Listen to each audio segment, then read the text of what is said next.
Bismillahirrahmanirrahim. Assalamualaikum warahmatullahi wabarakatuh.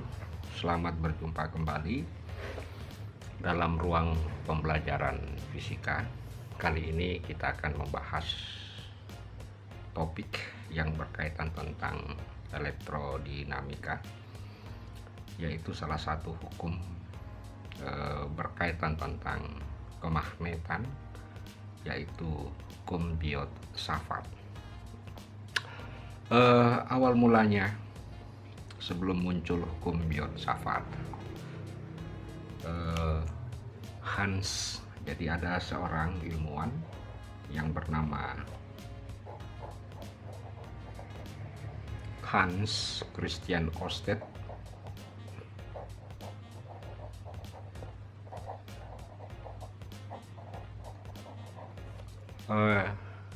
yang menemukan bahwa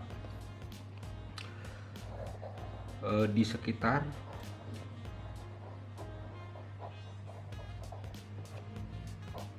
kawat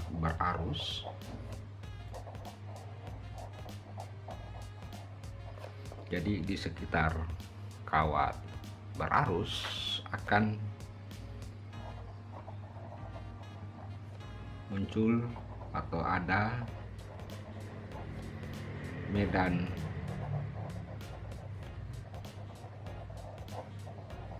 magnet. Itu artinya apa? Bahwa untuk setiap arus yang mengalir dalam sebuah medium, dalam sebuah kawat, dalam sebuah konduksi, akan menimbulkan medan magnet. Nah, ternyata arah arus itu juga menentukan arah medan magnet. Saya ilustrasikan dulu seperti gambar berikut ini. Katakanlah ini ada kawat, kemudian arah arusnya ke atas. Ternyata arah medan magnetnya adalah membentuk lingkaran di sekitar kawat yang arahnya berlawanan arah dengan jarum jam. Jadi arahnya berlawanan arah dengan jarum jam. Nah, ini sesuai dengan kaidah tangan kanan yang pakai sistem kotrek yang arah arus ke atas, ya, arah medannya berlawanan arah dengan jarum jam. Nah, bagaimana kalau sebaliknya?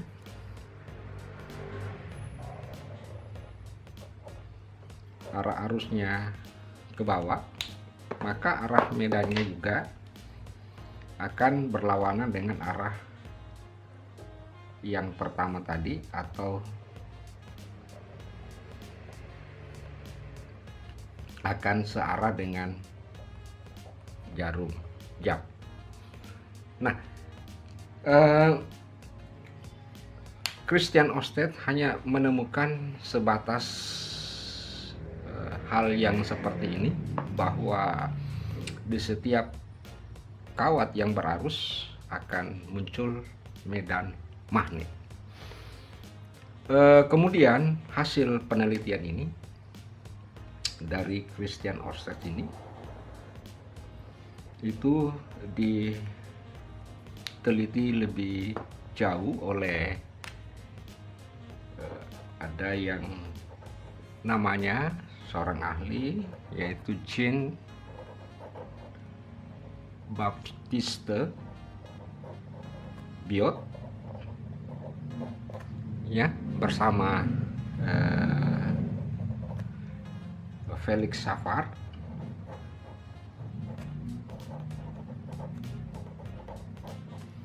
Jadi Jean-Baptiste Biot dan Felix Savart melanjutkan hasil risetnya, di mana kedua ahli ini mencoba merumuskan atau menghitung.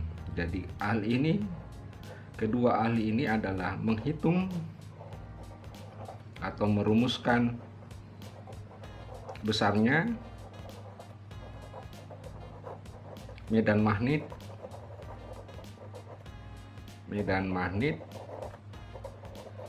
oleh kawat berarus, ya. Nah, hasil perhitungannya,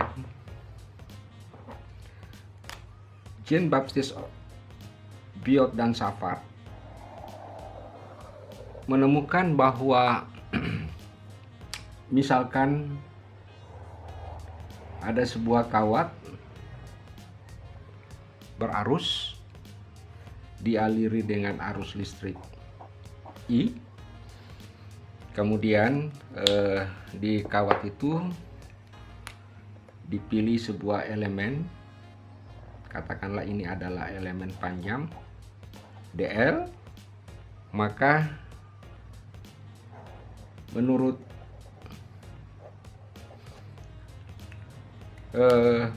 Biot-Savart, besarnya medan magnet yang muncul di titik P pada jarak R, ya, pada jarak R, di mana ini adalah vektor satuan R, dirumuskan seperti berikut ini. Jadi hasil perumusannya yaitu adalah dB. Jadi dB itu adalah diferensial medan magnet mu0 4pi I cross R, di mana I merupakan suatu vektor, dibagi dengan R kuadrat dr. Artinya apa? Bahwa besarnya medan magnet itu bergantung pada besarnya kuat arus dan berbanding terbalik dengan jarak antara sumber arus dengan titik medan. Jadi makin jauh jaraknya, maka medan listrik yang ditimbulkan oleh kawat berarus makin lemah, makin kecil.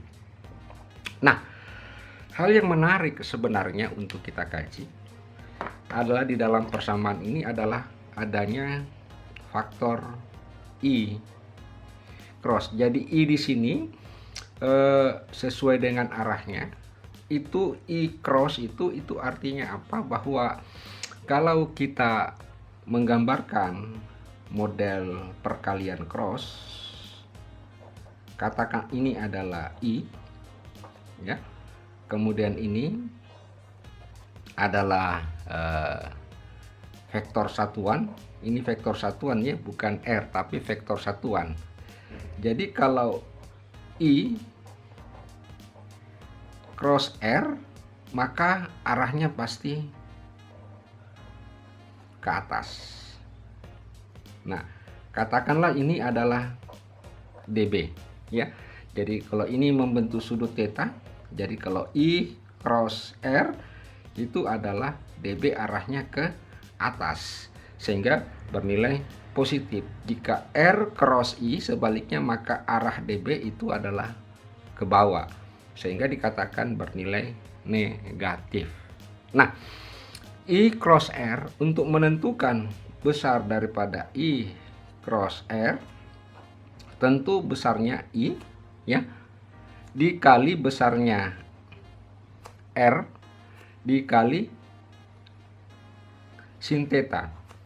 Nah, akan tetapi untuk R ini vektor satuan R, namanya vektor satuan, berarti besarnya sama dengan 1, ya. Jadi besarnya sama dengan 1, vektor satuan. Sehingga ini bisa kita tulis hanya I sin theta. Nah, oleh karena itu formulasi ini bisa kita ubah menjadi lebih sederhana, yaitu dB sama dengan mu0 4pi, nah, saya tulis I, mu0 I, terus ada dl, ya, kali sin theta per R kuadrat, ya. Jadi dB mu0 I 4pi dl sin theta kali mu dl sin theta bagi R kuadrat. atau DL-nya bisa dipindahkan ke ujung karena integral, sehingga kita bisa tulis bahwa dB sama dengan mu 0 I 4pi sin theta per R kuadrat dl. Nah, inilah yang disebut sebagai rumus atau hukum Biot-Savart.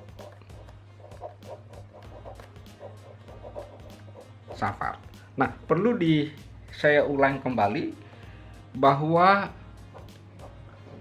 theta itu adalah sudut antara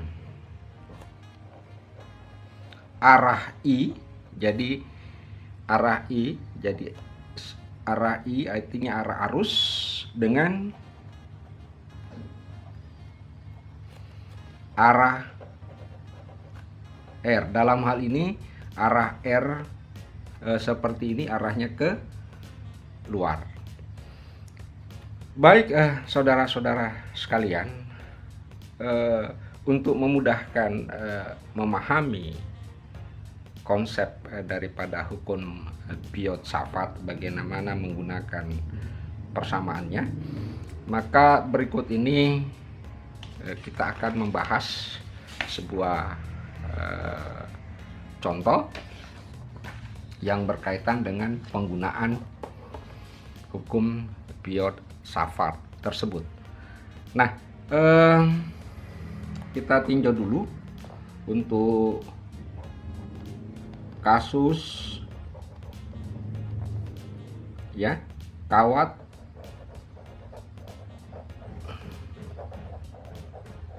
berarus ya, yang sangat panjang ya, ada. Nah, tentu yang dimaksudkan di sini berapa besarnya, berapa besar medan magnet B pada jarak, misalkan kita pilih jarak Z dari kawat. Oke, jadi itu kasus pertama kita yang berkaitan tentang kawat berarus yang sangat panjang. Yang akan ditanyakan adalah berapa besar medan magnet yang ditimbulkan pada jarak Z dari kawat. Nah, misalkan saya ambil, katakanlah ini sebuah kawat, katakan kawat ini berarus I, jadi ada arusnya I. Nah, ada arus I.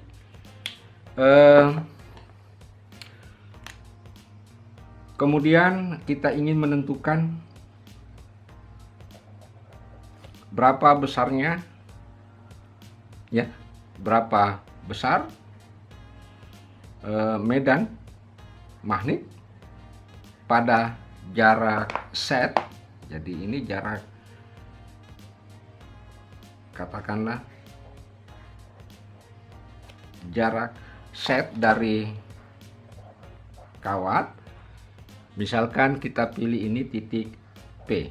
Nah, yang pertama kita harus lakukan adalah kita bebas menentukan di mana elemen DL yang kita inginkan. Bisa diambil elemen DL di sini, bisa juga elemen DL di sini. Tetapi saya yang sering banyak dilakukan oleh beberapa pengajar, senangnya mengambil elemen DL di sekitar sini. Tetapi untuk itu, supaya ada keberagaman Di dalam menerapkan hukum Biot-Savart tersebut, maka saya mencoba mengambil elemen DL di titik ini. Nah, ini yang kita sebut dengan DL. Ya, elemen DL ini menimbulkan, katakan, medan magnet di titik P, sehingga ini jaraknya, arah medan magnet, ya. Misalkan ini adalah R, jadi ini adalah R, ya. Ini adalah R dan ini adalah I. Maka sudut antara R dengan I sesuai dengan definisi hukum Biot-Savart tadi, bahwa theta itu adalah sudut antara R dan I. Nah, tentunya yang dipilih itu karena ada dua sudut di sini. Sudut ini juga I, berarti sudut ini juga, tetapi sudut ini juga. Yang dipilih yang memiliki arah yang orientasinya menyerupai perkalian cross. Nah, sehingga yang kita pilih sudutnya adalah di sini. Katakanlah sudut yang dibentuk adalah R psi dengan I. Nah, dengan demikian, kalau kita menggunakan tadi persamaan Biot-Savart, dB sama dengan mu 0, ada I, ya, mu 0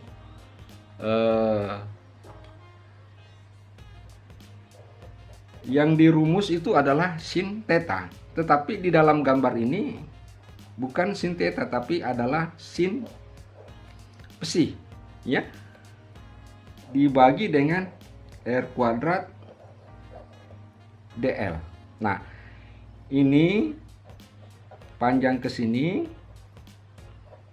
adalah L. Katakanlah ini persamaan pertama. Nah, apa yang akan kita lakukan terhadap gambar di atas dalam kaitannya dengan persamaan 1? Maka kita berusaha mengaitkan hubungan antara psi Z dengan R. Tetapi kalau untuk psi agak sulit kita mengaitkannya, makanya kita menggantinya atau kita menggunakan, misalkan ini adalah sudut theta. Jadi kita mencoba merubah sudut theta, sudut psi menjadi sudut theta. Nah, di mana di situ bisa kita tuliskan bahwa kalau ya, saya tulis ini sin psi, kita ingin mencari sin psi itu berapa. Sin psi itu, jadi psi itu tak lain adalah 180 derajat, ya, 180 derajat dikurang theta. Karena untuk yang garis sudutnya itu adalah 180 derajat. Jadi psi itu adalah 180 derajat kurang theta. Ya, sehingga kalau kita menggunakan aturan, saya lupa tulis di sini ya. Nah, saya hapus dulu. Saya tulis sin psi sama dengan sin 180 derajat kurang theta. Sehingga kalau ini kita selesaikan, ya, kan ada aturan bahwa sin 180, ya, cos theta kurang, ya, cos 180 derajat kali sin theta, sehingga nilai ini sama dengan 0, ya, cos ini sama dengan min 1, berarti plus. Nah, jadi ternyata sin psi, ya, sama dengan sin theta. Oke, kita simpan dulu sebagai persamaan A, ya. Nah, setelah kita mengubah ini, maka langkah berikutnya kita akan mengubah faktor R dan DL, ya, faktor R dengan DL. Nah, caranya adalah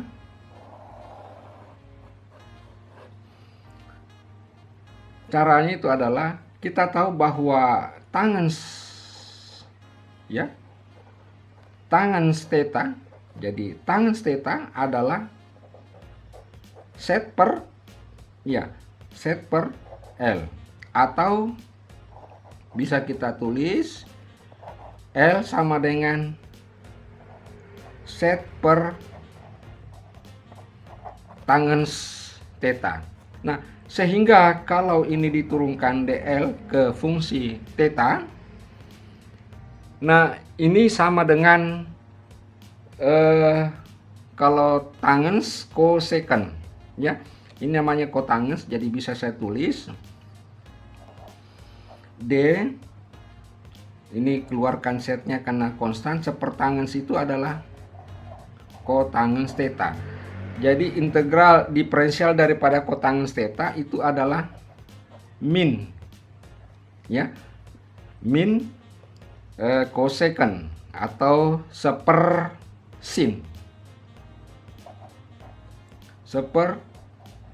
sin kuadrat d theta ya. Jadi dl itu adalah ini minus set sin, atau saya tulis ulang, set sama dengan sin kuadrat theta d theta sama dengan dl. Oke, jadi dl kita sudah ganti. Sekarang berikutnya yang akan kita ganti adalah r. Jadi r-nya ini kita buat dalam bentuk fungsi z atau dl. Nah, r itu kita bisa gunakan sin theta ya. Kita bisa gunakan sin. Nah, ini sin theta, ini katakanlah persamaan B ya. Nah, sin theta itu adalah z per r, atau bisa kita tulis r sama dengan z per sin theta. Nah, jika ini dipangkat 2 kan, berarti z kuadrat per sin kuadrat theta. Katakanlah ini persamaan C. Baik, kita sudah dapatkan persamaan A, B, C. Jadi persamaan A, B, dan C kita substitusi ke persamaan pertama. Nah, jadi persamaan A, B, dan C kita substitusi ke persamaan pertama. Maka akan kita dapatkan hasil dB sama dengan, jadi kalau kita tuliskan mu 0i per 4pi ya, 4pi, terus kita mengambil batas integrasi dari pi sampai 0. Ini sudah hilang ya. Jadi kita sudah integralkan. Mengapa batas integrasinya dari pi sampai 0?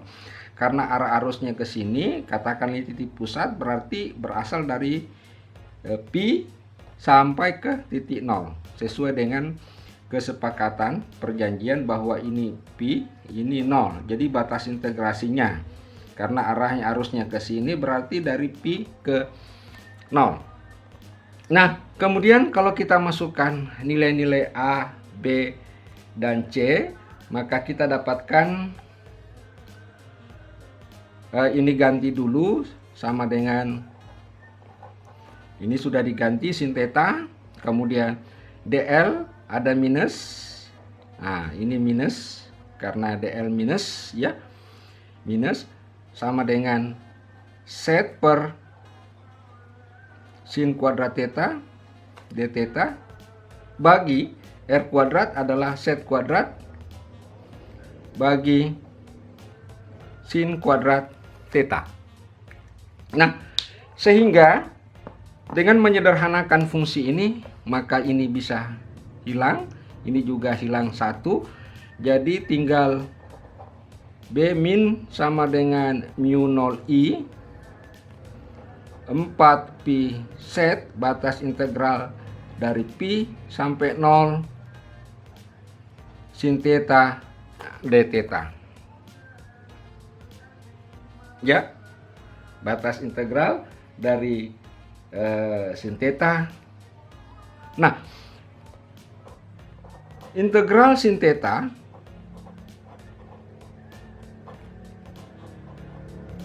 tak lain adalah min cos theta dengan mengambil batas dari pi sampai dengan 0. Nah, karena ada min dengan min, jadi tinggal plus mu 0i 4pi set. Kemudian kita masukkan, jadi minusnya udah hilang. Terus kita masukkan nilai 0, cos 0 sama dengan 1. Ya, cos kurang cos pi sama dengan min 1, sehingga kita dapatkan B sama dengan 2, berarti mu 0i per 4 pi set. Oke, bagaimana? Sudah bisa dimengerti, sudah bisa difahami. Jadi sekali lagi, hal yang paling penting di dalam menerapkan hukum Biot-Savart ini adalah penentuan sudut, karena biasa banyak orang salah menentukan sudut, apakah sudut yang dipakai adalah yang di sini atau yang di sini, atau kadangkala ada soal yang ditunjukkan pada sudut daerah sini. Yang jelas bahwa yang dimaksudkan sudut di dalam rumus Biot-Savart itu adalah rumus antara I dengan R. Jadi rumus antara I dengan R, di mana arahnya memiliki orientasi yang sama, hampir sama ya, arah ke sini semua, sesuai dengan aturan-aturan pada perkalian cross. Baik, saudara-saudara sekalian, demikianlah penjelasan tentang hukum Biot-Savart dan bagaimana kita menggunakan hukum ini di dalam menentukan medan magnet pada kawat berarus yang kita asumsikan kawat tersebut sangat panjang. Semoga penjelasan ini bisa difahami dengan baik, dan nantikan selalu video-video pembelajaran saya selanjutnya. Sekian, Assalamualaikum warahmatullahi wabarakatuh.